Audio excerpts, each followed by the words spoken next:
Hello everyone, my name is Bryanna, and I want to talk about social anxiety and the impact it has on communication and learning.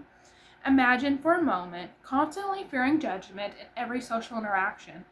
Notice your heart racing at the mere thought of simple conversation or actively avoiding situations where you might have to speak.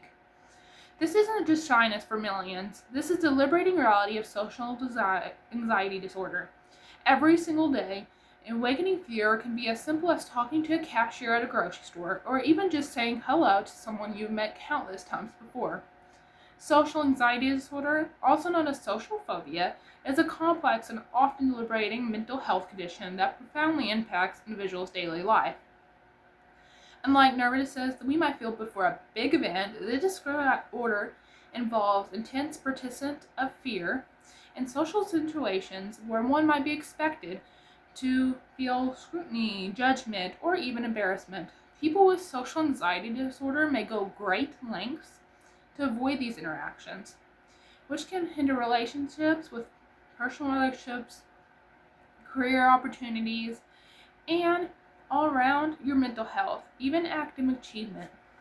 The good news is that there is some ways to lessen social anxiety disorder.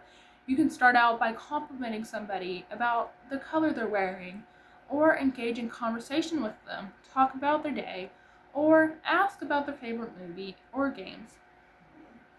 Also known, it is used, the main used research that I used was by the Mayo Clinic. The Mayo Clinic helped give me detailed information about social anxiety, even the biological and environmental factors that goes into this. And there's good ways to look this up, but also you can see the patterns of people with social anxiety disorder and how they relate to each other, and not just by research, but observing others, you can see this. In essence, though, social anxiety disorder is a prevalent mental health condition. It stems from an interplay of biological and environmental factors, like I was talking about. It ranges symptoms that profoundly disrupt an individual's ability to engage in everyday communication and social interactions, sometimes even pointing to underlying communication deficiencies. Today, we will explore the core aspects of social anxiety disorder, symptoms, potential causes, and how, most importantly, how it profoundly affects an individual's communication in their daily life. In the symptoms, I want to talk about emotional and biological factors and how that affects somebody. In emotional and behavioral factors, it also goes with the biological proof factors. Individuals with social anxiety often present constant, intense fear of being judged negatively, criticized, or humiliated in social settings. This is constant, and it's not just emotional, physical, or behavioral. It's anybody with social anxiety, they usually tend to fear being judged, embarrassed whenever they're talking to somebody, and it hinders so many relationships. And beyond the emotional and behavioral aspects, it can trigger a range of physical symptoms. The body's physiological response to intense fear, this includes blushing, excessive sweating, heartbeat, trembling, or shaking. They can have upset stomach, nauseous, trouble catching breath, and some people even pass out. This is where I want to talk about where early childhood, there is many kids as such as 5, 6 years old that have social anxiety, but they don't get noticed because they are younger. You usually assumed they are hungry, they're just kind of having a tantrum and need a nap. But you can usually notice at a young age when somebody has social anxiety. And that's also kind of in biological factors. Usually if your parent or somebody that is closely related to you has anxiety disorder, you're most likely to be prone to adapting that disorder. Whether it affects you emotionally or not, you have a higher chance of getting it. And this is also because, furthermore, the brain structure can contribute. It indicates that an overactive amygdala, I definitely pronounced that so wrong, and I'm sorry. It is the part of the brain that affects the process of fear. It can lead to heightened fear response and social situations, making everyday interactions feel like a threat. Environmental factors. These are learned behaviors also contribute significantly.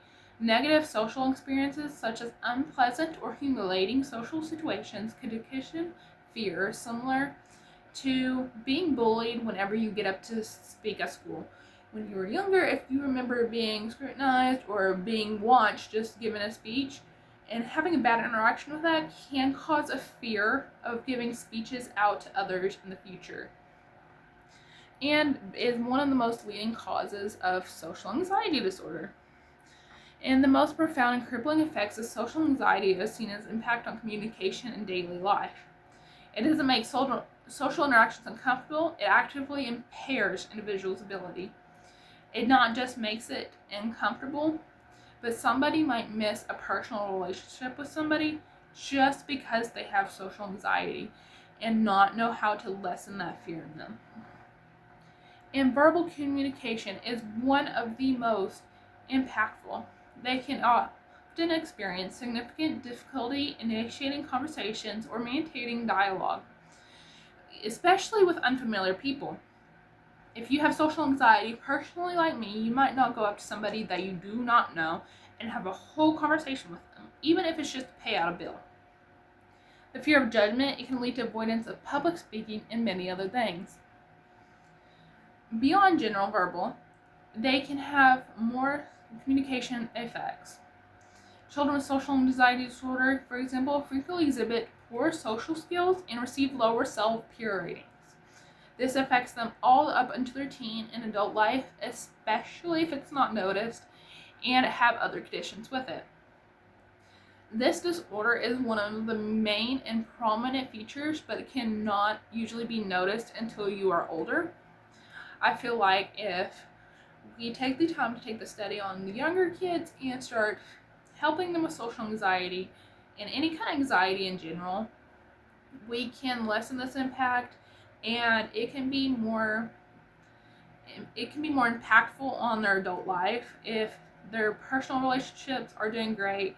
Their communication skills can be greatly affected by this, and some might be given public speeches. All around, I feel like if we take the time to research it and have therapy or teach them about communication skills, we can notice this and make it a big impact on anybody, just like our peers. I can't wait to watch all the rest of y'all's videos. Thank you.